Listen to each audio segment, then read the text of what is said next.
Hello dear student. आज की class में हम बात करेंगे आर्थिक सर्वेक्षण 2024-25 का अध्याय 5 और अध्याय 6 के बारे में।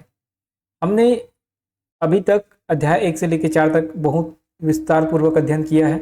अगर आप उस वीडियो को नहीं देखे हैं तो जाकर प्लेलिस्ट में अवश्य देख लीजिएगा, क्योंकि मोस्ट इम्पॉर्टेंट जो चैप्टर है वो अध्याय 1 से लेकर 4 तक हमने अध्ययन कर लिया है। साथ ही अध्याय 5 और अध्याय 6 का जो अध्ययन है एक साथ करेंगे, क्योंकि अध्याय 5 जो है बहुत छोटा सा चैप्टर है, ज़्यादा कुछ उसमें जानने का नहीं है। अध्याय 6 आपके एग्जाम के दृष्टिकोण से अगर आप वीडियो की तैयारी कर रहे हैं तो अध्याय 6 आपके लिए मोस्ट इंपॉर्टेंट हो जाता है, क्योंकि यहाँ से क्वेश्चन पूछे जाने के ज़्यादातर चांस रहेगा। चलिए क्लास स्टार्ट करते हैं। अध्याय 5 है लोकवित्त। लोकवित्त के बारे में जानेंगे, है ना। जो राजकीय आय होता है, राजकीय व्यय होता है ना, और साथ ही जो कर से हमें जो अनुदान प्राप्त होती है, इन सब के बारे में जो जानकारी है लोकवित्त से हमको मिलता है। तो लोकवित्त को हम समझते हैं, बहुत छोटा सा चैप्टर है, इसमें 4-5 पॉइंट होगा जो आपको याद रखना है, बाकी किसी भी चीज़ को याद रखने की जरूरत नहीं है। तो कुछ मुख्य बिंदु है, इसमें बात करते हैं। वित्तीय वर्ष 2024-25 में याद रखेंगे, वित्तीय वर्ष फाइनेंशियल ईयर 2024-25 में कुल राजस्व प्राप्ति में याद रखेंगे, कुल राजस्व जितना भी राजस्व प्राप्त हुआ है पिछले वर्ष की अगर तुलना करते हैं तो 24-25 में जो राजस्व प्राप्त हुआ है उसको 23-24 से जब कंपेयर करते हैं तो 13.07% की वृद्धि हमको दिखाई पड़ती है। मतलब एक अनुमानित वृद्धि है ये, ठीक है, याद रखेंगे। तो 23-24 से लेके, ठीक है, अगर हम कंपेयर करें तो 24-25 में जो राजस्व प्राप्ति हुई वो पिछले वर्ष की तुलना में कितना परसेंट ज्यादा है, 13.07% वृद्धि हमको देखने को मिल रहा है, ठीक है। वित्तीय वर्ष 24-25 में कुल कर राजस्व में पिछले कुल कर राजस्व बोला है ना, टैक्स में पिछले वर्ष की तुलना में 16.61% की वृद्धि अनुमानित है, ठीक है। जो टैक्स से राजस्व की प्राप्ति होती है वो कितना वृद्धि हुआ पिछले वर्ष से, 16.61%। वित्तीय वर्ष 2024-25 में कुल राजस्व प्राप्ति में, है ना, कुल राजस्व प्राप्ति जितना भी राजस्व प्राप्ति हुआ है उसमें कर राजस्व का योगदान कितना होता है, जो टैक्स से आने वाला जो राजस्व उसका योगदान कितना होता है, तो 74.42% जो है अनुमानित है, याद रखेंगे, ठीक है। मतलब जो राजस्व प्राप्त हुआ है उस राजस्व में जो टैक्स से आने वाला पैसा है ना, वो उसका योगदान कितना है, तो 74.42% है, याद रखेंगे, ठीक है। गैर कर राजस्व कहने का मतलब है टैक्स को छोड़कर जो राजस्व हमको प्राप्त होता है। तो गैर कर राजस्व में प्रमुख योगदान कर भिन्न राजस्व का है ना, कर से अलग, ठीक है, टैक्स को छोड़कर अन्य जो माध्यम से हमको राजस्व प्राप्त होता है उसका है। तो 24-25 में कुल गैर कर राजस्व प्राप्तियों में इसका योगदान कितना है, 58.07% अनुमानित है, याद रखेंगे, ठीक है। वर्ष 2024-25 में राजस्व प्राप्ति याद रखेंगे, है ना, ये मोस्ट इंपॉर्टेंट, यहां से क्वेश्चन पूछा जाएगा। वर्ष 2024-25 में राजस्व प्राप्ति कितना है, तो 1,25,900 करोड़, याद रखेंगे, 1,25,900 करोड़। और राजस्व व्यय कितना है, देखो कुछ प्राप्त हुआ है तो कुछ खर्चा भी करना पड़ेगा, तो प्राप्त होगा उसी से खर्चा किया जाता है। तो राजस्व व्यय कितना है, 1,24,840.01 करोड़ अनुमानित है, ठीक है। तो जो राजस्व प्राप्ति है उसमें राजस्व व्यय को हम क्या कर देंगे, माइनस कर देंगे, मतलब आय में व्यय को माइनस करेंगे तो हमको लाभ हो रहा है कि हानि हो रहा है ये हमको पता चल जाएगा। मतलब कहने का मतलब है कि अगर प्राप्ति घटाने के बाद ज्यादा है प्राप्ति तो हमको आधिक्य होगा, और प्राप्ति अगर कम हो जाता है तो हमको क्या होगा, हानि होगा, नुकसान होगा, ठीक है। तो याद रखेंगे, तो राजस्व प्राप्ति में जब राजस्व व्यय को हम क्या करते हैं, घटा देते हैं राजस्व व्यय को, तो जो अमाउंट बचता है उसको हम क्या बोलते हैं, आधिक्य कहते हैं, ठीक है। इसको याद रखेंगे, प्राप्ति माइनस व्यय, ठीक है, प्राप्ति माइनस व्यय करते हैं इसमें, ठीक है। तो राजस्व प्राप्ति में से राजस्व व्यय को हम घटा देते हैं तो हमको जो अमाउंट यहाँ मिलेगा, ठीक है, तो वो क्या मिलेगा, आधिक्य मिलेगा, क्या मिलेगा, आधिक्य वाला, ठीक है, याद रखेंगे। अगर प्राप्ति ज्यादा है तो व्यय कम है तब, ठीक है, आधिक्य, याद रखेंगे। इसको वैसे पहला चैप्टर में बहुत अच्छे से मैं डिस्कशन कर चुके हैं इसके बारे में, तो आप पहला चैप्टर अवश्य जाके देखिएगा, ठीक है। चलिए कुछ बातें आपको यहाँ मैं बता देता हूँ क्या क्या इसमें याद रखना है इस टेबल में। तो राजस्व प्राप्ति तो पहले याद रखना है आपको कि 1,25,900, ठीक है, करोड़ का ये राजस्व, राज्य का राजस्व है, ठीक है, जिसमें कर राजस्व है 68,400 कर राजस्व है, और कर भिन्न राजस्व कितना है 49,700। बस ये 3 डेटा आप याद रखेंगे। केंद्र से कितना प्राप्त हुआ है राजस्व, तो 57,500, इसको भी याद रखना है आपको केंद्र से, ठीक है। पूंजीगत प्राप्ति है कितना है, तो 21,600 पूंजीगत प्राप्ति है, इसको भी याद रख सकते हैं आप, ठीक है। कुल व्यय कितना है, तो अभी 1,47,445.63, ठीक है। कुल प्राप्ति देखो ये कुल व्यय है, तो कुल प्राप्ति कहां से होगा, तो कुल प्राप्ति में पूंजीगत प्राप्त ये और राजस्व प्राप्त दोनों को जब मिलाएंगे तो कुल प्राप्ति हो जाएगा, ठीक है। इसको राजस्व प्राप्ति और पूंजीगत प्राप्ति ये दोनों को जब मिलाएंगे तो कुल प्राप्ति हमको मिलेगी, ये वाला हमको मिलेगा। वो कुल प्राप्ति कितना है 1,47,500, तो कुल प्राप्ति हो रहा है तो कुल व्यय भी होगा, तो कुल व्यय कितना है 1,47,445, ठीक है।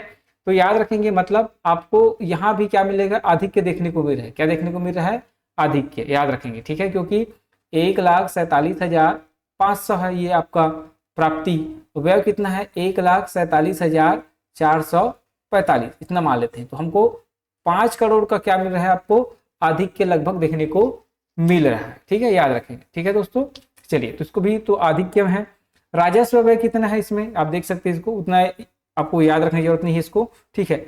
अब आपको एक चीज याद रखना है इसमें, राजस्व आधिक्य आपको याद रखना, छत्तीसगढ़ राज्य के लिए 1,059 मतलब 1,060 अप्रॉक्स 1,060 करोड़, इसको याद रखना है राजस्व जो आधिक्य है उसको, ठीक है। और राजकोषीय घाटा को याद रखना है। राजकोषीय घाटा कितना है, माइनस में है, देखो ये कितना है 19,695.63, ठीक है। ये करोड़ रुपए में है, याद रखेंगे राशि जो भी करोड़ रुपए में है, ठीक है। तो इसको याद रखेंगे, राजकोषीय घाटा याद रखना है आपको। एक चीज इसको याद रखना है, राजस्व आधिक्य याद रखना है, कुल व्यय, कुल प्राप्तियां में पूंजीगत प्राप्ति और राजस्व प्राप्ति, इतना चीजें आपको ध्यान में रखना है। केंद्र से कितना हमको टैक्स केंद्र से कितना हमको प्राप्ति हुआ है, तो उसको भी याद रखना है 57,500 करोड़ रुपये, ठीक है। तो टेबल में बस इतना ही चीज आपको याद रखना है, क्योंकि एग्जाम में यहाँ से आपको क्वेश्चन डेटा से अगर पूछना रहेगा तो यहाँ से आपको देखने को मिलेगा, ठीक है। खासकर राजस्व प्राप्ति और राजस्व व्यय को तो पूछा ही जाता है, और राजस्व आधिक्य को तो कई बार पूछा गया है, तो इसको ध्यान रखेंगे। अब हम बात करेंगे अध्याय 6 के बारे में, संस्थागत वित्त एवं विनियोजन, ठीक है दोस्तों। चलिए, तो सबसे पहले सकल राज्य घरेलू उत्पाद स्थिर भाव कहने का मतलब है 2011-12 को हम एक बेस ईयर मानते हैं, ठीक है, उससे कंपेयर करते हैं। तो सकल राज्य घरेलू उत्पाद स्थिर भाव के अग्रिम अनुमान में बैंकिंग क्षेत्र का योगदान, बैंकिंग क्षेत्र का कितना योगदान है इसको देखते हैं। तो बैंकों की संख्या कितनी है वर्तमान समय में, तो ये मार्च 2024 तक की स्थिति रहती है, ठीक है। तो बैंकों का जो बोल सकते हैं बैंकों का योगदान में, बैंकों की संख्या कितनी है 47 बैंक है, ठीक है, टोटल 47 बैंक है, ठीक। शाखाओं की संख्या कितना है, तो 3,412 शाखाएं हैं छत्तीसगढ़ में, और एटीएम की संख्या कितना है 3,607, एटीएम की संख्या कितना है 3,607 एटीएम की संख्या है। 47 बैंक है, उसकी कितनी शाखाएं हैं, तो 3,412 शाखाएं जो है संचालित हो रही है, और एटीएम कितना है, तो 3,607 एटीएम है, ठीक है।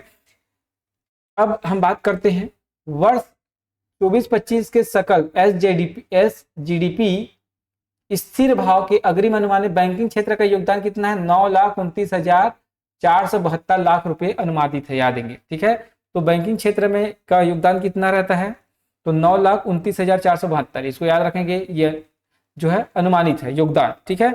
और मार्च 2024 की स्थिति में बैंक में कुल जमा राशि कितना है, तो 2,82,949.54 करोड़ रुपए जो है कुल जमा राशि है। प्रदेश में 2,058 प्राथमिक कृषि साख सहकारी समितियां जो है संचालित है, ठीक है। आप अपेक्स बैंक अगर एग्जाम दिए होंगे तो ये डेटा आपको याद होगा ही होगा, क्योंकि उस समय भी इस डेटा को पूछा गया था, ठीक है, मतलब इंपॉर्टेंट था, तो ध्यान रखेंगे। तो प्रदेश में 2,058 प्राथमिक कृषि साख सहकारी समितियां संचालित है।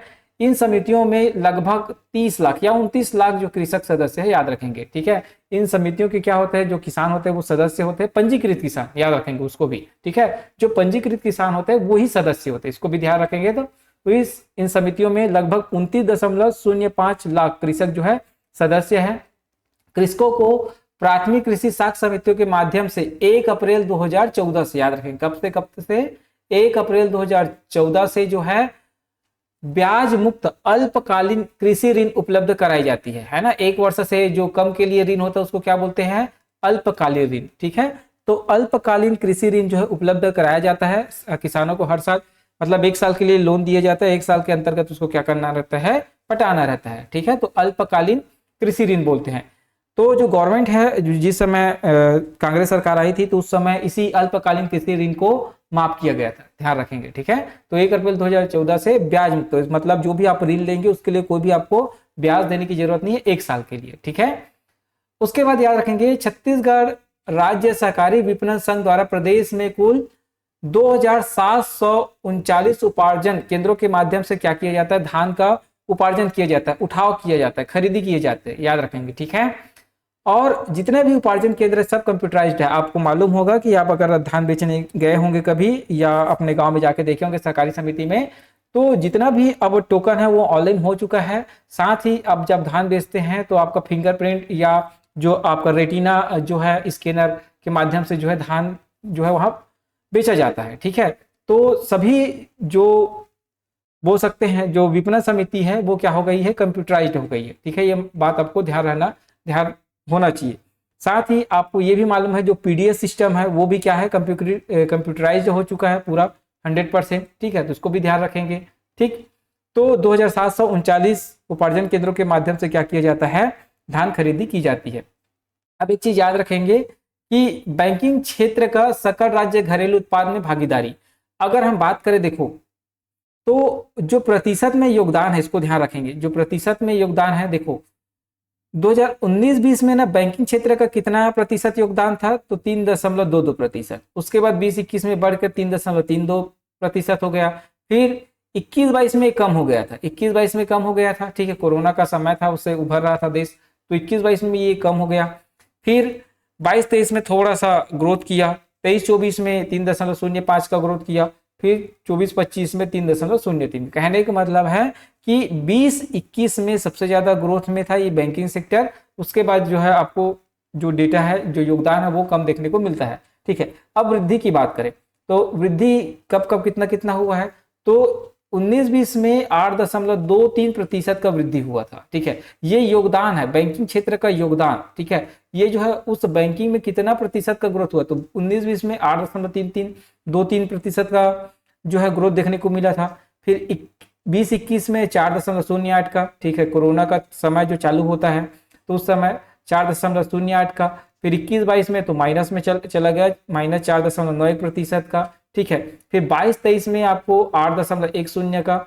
उसके बाद 23-24 में 7.69% का और 24-25 में 6.43% का। तो इसमें से एक डेटा इंपॉर्टेंट हो जाता है कि कब बैंकिंग का जो योगदान प्रतिशत है वो कब ऋणात्मक रहा, तो 21-22 में ऋणात्मक रहा -4.91। और सर्वाधिक कब रहा, तो सर्वाधिक रहा आपका 19-20 में, और वर्तमान में 24-25 में कितना है, तो 6.43%, याद रखें। ठीक है, और अगर रुपये में बात किया जाए तो रुपये में अभी कितना है, तो 9,29,472। ठीक है, इतना डेटा आपको याद रखना है। ठीक है दोस्तों, अब कुछ योजनाओं के बारे में पढ़ते हैं। ठीक है, तो प्रधानमंत्री जन धन योजना। ठीक है, प्रधानमंत्री जन धन योजना, तो इसकी शुरुआत कब हुई थी इसको याद रखेंगे। तो शुरुआत जो हुई थी इसकी 28 अगस्त 2014 से इसको प्रारंभ किया गया था। ठीक है, इसका उद्देश्य क्या था, कि इसका उद्देश्य ये था कि जितने भी देश में निवास करने वाली जनसंख्या है उसके हर परिवार में एक व्यक्ति के पास क्या होना चाहिए, बैंक खाता होना चाहिए, कम से कम एक सामान्य बैंक खाता होना चाहिए। अब उसी उद्देश्य से ये प्रधानमंत्री जन धन योजना चालू किया गया था 2014 से, आपको मालूम है 28 अगस्त 2014 से। ठीक है, इसमें क्या है, लाभार्थी को 1 लाख रुपए का रुपए डेबिट कार्ड होने के अंतर्गत दुर्घटना बीमा कवर मिलेगा। ठीक है, इसके अलावा जो लोग 15 अगस्त 2014 से लेके 26 जनवरी 2015 के बीच पहली बार बैंक खाता अगर खुलवाए हैं तो उनको 30,000 रुपए का अतिरिक्त जो है जीवन बीमा कवर मिलेगा। ठीक है, इस बात को ध्यान में रखेंगे। ठीक है, नंबर आप देखो अभी 8/1/2025 की स्थिति की अगर बात करें, नंबर ऑफ रुपए कार्ड इशूड है ना, जो रुपए कार्ड इशू हुआ है वो कितना है, 10 करोड़ है ना, 94 लाख। देखो इसमें 1,09,47,000 556, ये क्या है आपका रुपए कार्ड इशू हुआ है। ठीक है, इसके अलावा और आप क्या कर सकते हैं, टोटल अमाउंट, इतना अमाउंट जो है यहाँ अभी जमा है 7,923.26 करोड़, याद रखें। टोटल जो खाता है, कितना खाता है, 1,81,00,000, हाँ 18,17,05,000, ऐसा जो डेटा है आप इसको देख लेंगे, लगभग 18 करोड़ के आसपास है ना, लगभग 18 करोड़ के आसपास जो है बैंक खाता है। ठीक है, छत्तीसगढ़ में, इसको भी ध्यान रखेंगे। तो 3 डेटा याद रखेंगे, 18 करोड़ का ये डेटा जो टोटल बेनिफिशियरी है ना, टोटल जो रुपए कार्ड इशू हुआ है उसको देख लेंगे, और बैलेंस अभी कितना है उसको अब बात करते हैं। ठीक है, ये छत्तीसगढ़ में है। ठीक, तो योजना कब से प्रारंभ हुआ था इसको आप ध्यान रखेंगे, तो 28 अगस्त 2014 से योजना जो है प्रारंभ की गई थी। ठीक है दोस्तों, अब रुपए कार्ड को 8 मई 2014 को, है ना, रुपए कार्ड को 8 मई 2014 को भारत के राष्ट्रपति द्वारा राष्ट्र को समर्पित किया गया था। याद रखेंगे, जो रुपए कार्ड है पहली बार कब भारत में लॉन्च किया गया था, किसके द्वारा किया गया था, तो राष्ट्रपति के द्वारा 8 मई 2014 को। ठीक है, अब बात करते हैं मुद्रा योजना के बारे में। तो मुद्रा योजना, इसका फुल फॉर्म क्या है, micro units development refinance agency. ठीक है, मुद्रा योजना जो है क्या है, इसमें छोटे गैर कारपोरेट क्षेत्र के भारतीय अर्थव्यवस्था में अत्यधिक महत्वपूर्ण है, किंतु छोटे कुटीर उद्योगों को बैंक नियमों पूरा नहीं कर पाने के कारण बैंकों से जो है आर्थिक मदद नहीं मिल पाती, जिसके कारण ये मुद्रा योजना चालू की गई है। इस मुद्रा योजना को कब से प्रारंभ किया गया है, 8 अप्रैल 2015 को घोषित की गई है। यह न केवल उद्यमों के लिए जीवन स्तर में सुधार लाएगा, वरन नए रोजगार सृजन करेगा, देश की उच्च विकास दर को प्राप्त करने में भी क्या करेगा, योगदान ये देता है। मुद्रा योजना के तहत छोटे उद्यम एवं दुकानदारों को क्या किया जाता है, ऋण की सुविधा उपलब्ध कराई गई है। अब इसमें 3 प्रकार के ऋण की बात कही जाती है, एक शिशु ऋण, किशोर ऋण और तरुण ऋण। शिशु ऋण क्या है, तो कुटीर उद्योग की शुरुआत के समय मुद्रा बैंक के तहत 50,000 के ऋण का प्रावधान है ना, जो छोटे हैं, ठीक है, जो शुरुआती कुटीर उद्योग प्रारंभ करना चाह रहे हैं तो उनको शिशु ऋण के रूप में कितना मिलता है, 50,000। उसके बाद किशोर ऋण के रूप में वही राशि जो है 50,000 से लेके 5 लाख हो जाता है। फिर तरुण ऋण के रूप में, योजना के रूप में, ठीक है, कितना हो जाता है, 5 लाख से लेकर 10 लाख, याद रखेंगे। तो शुरुआत शिशु ऋण के लिए के तहत, शिशु ऋण योजना के तहत 50,000 रुपये है, किशोर ऋण योजना के तहत 50,000 से लेके 5 लाख है, और तरुण ऋण योजना के तहत 5 लाख से लेके 10 लाख तक जो है आप मुद्रा योजना के तहत क्या कर सकते हैं, ऋण ले सकते हैं। ठीक है, अब विभिन्न सामाजिक सुरक्षा योजना जानते हैं, तो इसके तहत कई योजनाएं संचालित है, जैसे 3 महत्वपूर्ण योजना है इसमें। 3 महत्वपूर्ण योजना को याद रखेंगे, प्रधानमंत्री जीवन ज्योति योजना, ठीक है, प्रधानमंत्री जीवन ज्योति बीमा योजना, उसके अलावा प्रधानमंत्री सुरक्षा बीमा योजना, उसके अलावा अटल पेंशन योजना। ये 3 योजना का नाम याद रखेंगे जो इंपॉर्टेंट है, तीनों के बारे में डिटेल जानते हैं। ठीक है, तो प्रधानमंत्री जीवन ज्योति बीमा एवं सुरक्षा बीमा योजना, प्रधानमंत्री जीवन ज्योति बीमा और सुरक्षा बीमा योजना, यह भारत सरकार द्वारा समर्थित एवं तैयार की गई जीवन बीमा योजना है, जिसका लाभ 18 से लेके 50 वर्ष की आयु के किसी भी व्यक्ति द्वारा उठाया जा सकता है। ठीक है, किसी भी व्यक्ति द्वारा, 18 से लेके 50 वर्ष की अगर आयु है तो उस बीच के कोई भी व्यक्ति इस योजना का लाभ उठा सकता है। इसमें न्यूनतम वार्षिक किस्त कितना है, 330 रुपया। 330 रुपया आपके बैंक अकाउंट से डिडक्ट हो जाएगा इस योजना के तहत, और मृत्यु होने पर आपके जो नॉमिनी है उसको 2 लाख रुपए की क्या होगी, सहायता राशि प्राप्त होगी। दूसरी ओर सुरक्षा योजना है। सुरक्षा योजना 1 वर्ष के नवीनीकरण की योजना है, हर 1 साल में आपको नवीनीकरण कराना होगा। जो दुर्घटना से हुई मृत्यु या सविकलांगता, ठीक है, अगर मृत्यु हो जाता है या विकलांगता आ जाता है तो जिसमें 12 रुपये के वार्षिक प्रीमियम पर, ठीक है, आपको इसके लिए 1 साल का 12 रुपये पटाना पड़ेगा, और इसके लिए आपको 2 लाख रुपए की राशि प्राप्त हो जाएगी। ठीक है, अगर आप केवल आपको मृत्यु नहीं होता है, अगर आप आंशिक रूप से विकलांग हो जाते हैं तो आपको 1 लाख रुपए की राशि जो है प्राप्त होगा। ठीक है, अगर मृत्यु हो जाता है तो आपके जो नॉमिनी है उसको पैसा मिलेगा, अगर आप विकलांग हैं तो स्वयं आपको पैसा मिलेगा, और आपके बदले में आपके नॉमिनी इस पैसा को ले सकते हैं। ठीक है, इस बात को ध्यान में रखेंगे। अब सुकन्या समृद्धि खाता के बारे में जानते हैं, मोस्ट इंपॉर्टेंट है। अगर कोई नवीन कन्या का जन्म होता है ना, जब कन्या जो है जन्म लेती है ना, बालिका जब जन्म लेती है तो उसके लिए सरकार जो है पोस्ट ऑफिस में या अब तो सभी बैंकों में सुकन्या समृद्धि जो खाता है या योजना है चालू किए हुए हैं, ठीक है, जिसमें 6 माह से लेके, ठीक है, 6 माह से लेकर जो है आप उस बच्ची के नाम से क्या कर सकते हैं, खाता खुलवा सकते हैं बैंकों में।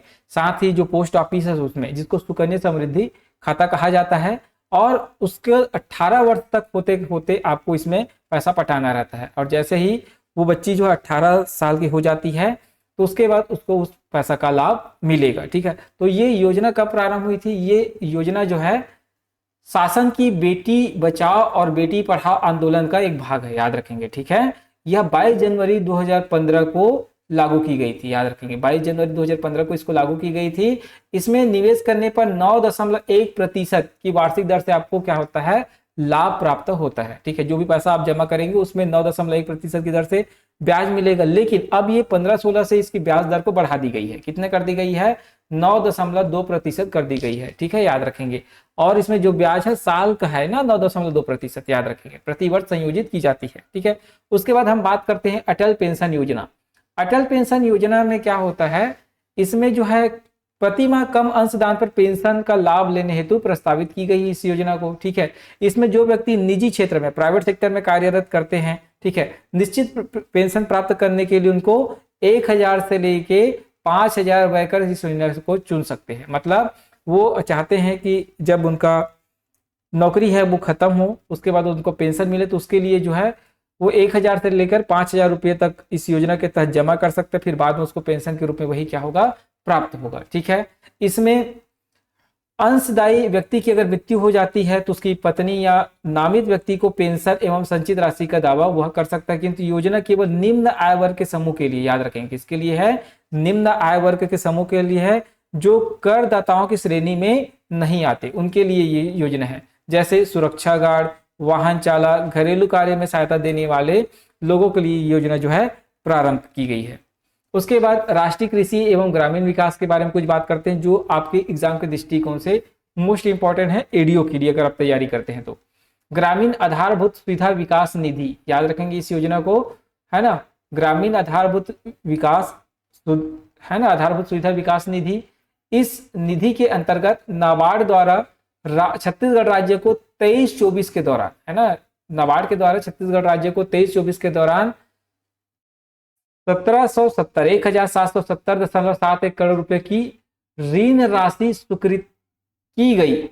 इसके अंतर्गत 124 ग्रामीण सड़कों के लिए 237.26 करोड़ रुपए, 8 ग्रामीण पुल निर्माण के लिए 15.73 करोड़, 10 सिंचाई परियोजना के लिए 101.65 करोड़ और 20,000 सौर ऊर्जा संचालित सिंचाई पंप सेटों के लिए जो है 617.81 करोड़, 15 ग्रामीण गोदाम के लिए 53.49 करोड़, 2987 जल जीवन मिशन के अंतर्गत ग्रामीण पेयजल परियोजनाओं के लिए 751.78 करोड़ रुपए स्वीकृति की गई है। याद रखेंगे, तो नाबार्ड के द्वारा छत्तीसगढ़ को 23-24 के दौरान 1770.71 करोड़ रुपए की जो है ऋण उपलब्ध कराई गई है, जिसके तहत निम्न कार्य, अभी जैसे आपको बताया, ग्रामीण सड़क, पुल निर्माण, सिंचाई परियोजना, सौर ऊर्जा, ग्रामीण गोदाम, इन सबके लिए जो है अलग अलग जो है आवंटन किया गया है। स्वयं सहायता समूह, सेल्फ हेल्प ग्रुप, आप जानते हैं स्वयं सहायता समूह, ठीक है। बैंक लिंकेज कार्यक्रम, मतलब इनको बैंकों के माध्यम से जो है ऋण, जो राशि है वो उपलब्ध कराई जा रही है सेल्फ हेल्प ग्रुप को, है ना। तो स्वयं सहायता समूह, स्वयं सहायता समूह को बैंकों से जोड़ने का कार्यक्रम नाबार्ड द्वारा कब से प्रारंभ किया गया है? 1991-92 में, ठीक है, प्रारंभ किया गया। तब से नाबार्ड एवं स्वयं सहायता समूह का प्रसार और संवर्धन कर रहा है। मतलब इनको हेल्प कौन करता है? नाबार्ड। तथा स्वयं सहायता समूह को बैंक ऋण से जोड़ने के कार्यक्रम का वित्त पोषण कर रहा है, ठीक है। मतलब इनको स्वयं सहायता समूह को जो है बैंकों के माध्यम से ऋण उपलब्ध कराया जाता है, ठीक है। वर्ष 23-24 के अंत तक राज्य में संचयी रूप से 11,095 स्वयं सहायता समूह के संवर्धन और बैंक लिंकेज हेतु 58 स्वयं सहायता समूह संवर्धन संस्थान स्वीकृत की और उन्हें कुल 866.54 लाख की अनुदान सहायता स्वीकृति की गई। वर्ष 23-24 के दौरान स्वयं सहायता समूह के संवर्धन और क्षमता निर्माण हेतु 97.78 लाख रुपए की राशि वितरित की गई, याद रखेंगे। तो इसमें याद रखेंगे स्वयं सहायता समूह 11,095 है, जिसमें बैंक लिंकेज हेतु 58 स्वयं सहायता समूह के समूह संवर्धन संस्थान स्वीकृत की गई थी और उनको कितना राशि दी गई है, 806.54 लाख की अनुदान सहायता राशि जो है स्वीकृत की गई है, याद रखेंगे। ठीक है, और नाबार्ड हेल्प करता है इसमें, इस बात को ध्यान रखेंगे विशेष रूप से। ठीक है, आदिवासी विकास निधि के तहत बाड़ी विकास, ठीक है, नाबार्ड द्वारा स्थापित आदिवासी विकास निधि से दूर दराज के आदिवासी क्षेत्रों में कई सफल आजीविका परियोजनाओं को प्रोत्साहित किया गया। इसका उद्देश्य आदिवासी परिवारों को टिकाऊ आजीविका के अवसर उपलब्ध कराना है। ठीक है, याद रखेंगे। तो आदिवासी विकास निधि के तहत बाड़ी विकास कार्यक्रम कौन प्रारंभ किया है, तो याद रखेंगे नाबार्ड, इसको पूछा जा सकता है। ठीक है, ताकि जो आदिवासी है उनका जो जीवन है वो अच्छे से चल पाए, ठीक है, वो जीवन में उन्नति कर पाए, इसका एक मुख्य उद्देश्य होता है, याद रखेंगे। अब तक इस कार्यक्रम के अंतर्गत राज्य के 25 जिलों में कुल 90 बाड़ी परियोजनाएं स्वीकृत की गई, याद रखें। कितने जिलों में, 25 जिलों में कितना बाड़ी परियोजना, 90 बाड़ी परियोजना स्वीकृत की गई है। मार्च 2024 तक 251.37 करोड़ अनुदान की स्वीकृति दी गई। इसके अंतर्गत राज्य के 58,763 आदिवासी परिवारों को समन्वित किया गया है ना। टोटल इसका लाभ कितने को मिल रहा है, 58,763 आदिवासी परिवारों को। 31 मार्च 2024 की स्थिति तक 193.92 करोड़ की राशि जो है जारी की जा चुकी है, इसको ध्यान रखेंगे। मतलब कितने जिलों में संचालित है, 25 जिलों के में 90 बाड़ी परियोजना स्वीकृत की गई, इसको ध्यान रखेंगे। ठीक है, कितने का अनुदान स्वीकृत की गई, 251.37 करोड़ रुपए का अनुदान स्वीकृत की गई। और कितने परिवारों को, तो 58,763 आदिवासी परिवारों को इसमें समन्वित किया गया है, याद रखें। अब उसके बाद बात करते हैं वाटर शेड विकास। वाटर शेड विकास के बारे में बात करते हैं। तो ग्रामीण क्षेत्रों में जल समस्या के निवारण के लिए नाबार्ड द्वारा वाटर शेड विकास परियोजना के अंतर्गत 19 जिलों में संचयी रूप से 70 वाटर शेड परियोजना हेतु स्वीकृति प्रदान की गई है, जिसके लिए कुल राशि 70.56 करोड़ रुपए प्रदान की गई। इसके अंतर्गत 72,978 हेक्टेयर भूमि का उपचार किया गया और 25,544 परिवारों को शामिल किया गया।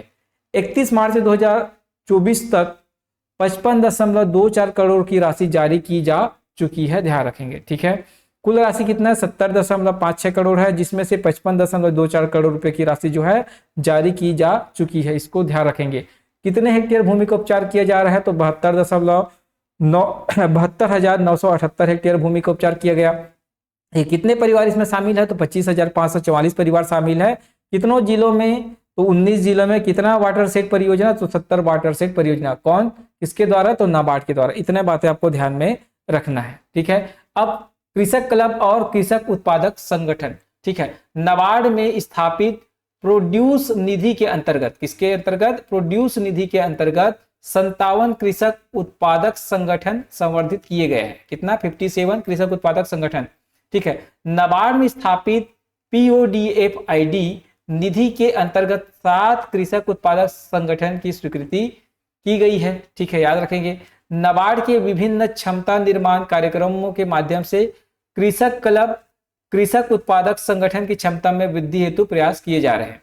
भारत सरकार की 10,000 किसान उत्पादक संगठन का गठन और संवर्धन की केंद्रीय योजना के अंतर्गत 15 विभिन्न जिलों में 25 कृषक उत्पादक संगठन के गठन हेतु स्वीकृति दी गई है।